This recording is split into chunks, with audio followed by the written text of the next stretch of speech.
नदवी साहब, मैं खुदा को मानती हूँ। पहले मैं इसी प्रमाइस से शुरू कर रही हूँ और ये बता रही हूँ आपको, मैं मानती हूँ, लेकिन कुछ सवाल हैं जो जावेद साहब ने उठाया, उसका जवाब आपको देना चाहिए। पहला सवाल ये कि गज़ा में सालों से छोटे बच्चे मर रहे हैं, वो उनको अगर खुदा मर्सीफुल है, हम मानते हैं कि अल्लाह ताला में बहुत ताकत है, तो वो बच्चे क्यों मर रहे हैं।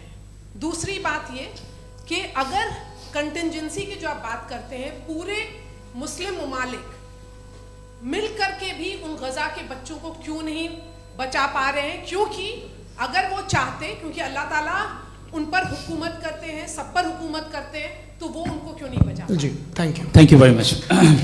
बहुत अच्छा किया आपने इस चीज़ को जिक्र कर दिया, मैं इसको और अच्छे से एक्सप्लेन करने की कोशिश करता हूँ।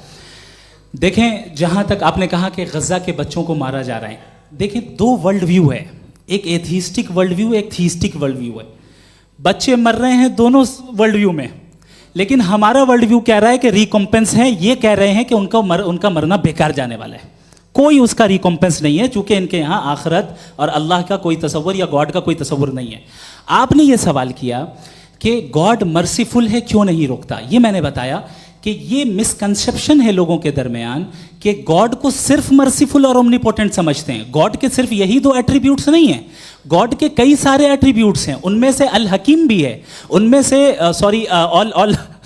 ऑल वाइज भी है, ऑल नोइंग भी है। लिहाजा अगर इस दुनिया में किसी को तकलीफ आ रही है और गॉड उसको नहीं रोक रहा है, वो इसलिए नहीं रोक रहा है चूंकि इंसानों को फ्री विल दिया गया है।